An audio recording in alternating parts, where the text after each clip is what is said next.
Hi, I'm Wendy Gale.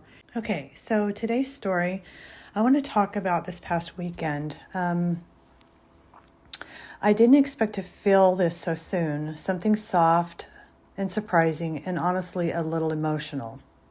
It's a feeling of getting my life back, not all at once, not in some big dramatic moment, but in the small, little ordinary ways that I didn't realize I'd been missing. And it was on last Saturday, in a car lot. My husband and I went out to look for a used truck for his business, just the two of us. We grabbed a late breakfast, sat across from each other like we used to, and then wandered around a few lots, talking about engines and mileage and what he actually wanted. And that whole time, I kept noticing something that felt almost unfamiliar. I wasn't worried or checking my phone or bracing for a phone call, rushing through the moment. I wasn't managing anyone else's emotions. I was just with him. And somewhere between the pancakes and the test drives, I felt this wave of realization hit me. I've missed this.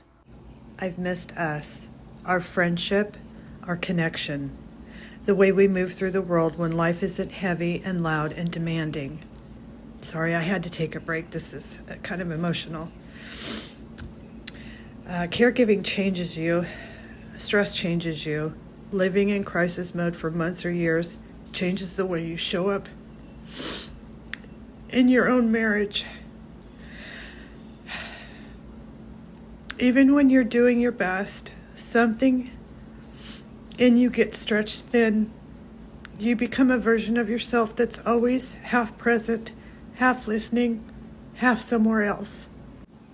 But Saturday, I felt myself coming back. And then something happened that made me emotional in a whole different way. While we were looking at trucks, my husband told me he'd been saving money, quietly and consistently, for his down payment. He didn't spend it like he usually does when he gets paid. He didn't talk about it. He didn't ask for help. He just did it. He saved thousands of dollars on his own. And I felt a rush of pride for him.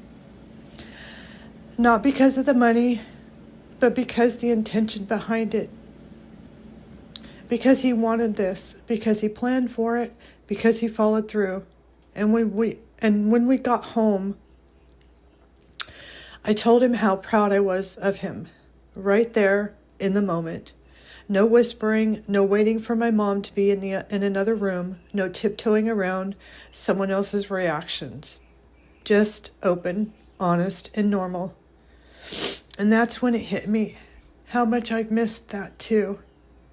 The ability to speak freely in my own home, to connect with my husband without managing an environment, to share a moment without worrying who might overhear. These are the things you don't realize you've lost until they come back. And it hit me hard. This chapter isn't about my mom being safe and cared for.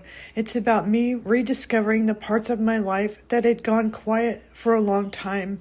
It's about being present again, laughing again, breathing again, and reconnecting with the man who's been beside me through all of this. I'm so sorry I had to take another break. I'll get through it, I promise. It's about noticing the small moments, the breakfast, the car lot, the pride, the freedom, and letting myself feel grateful for them.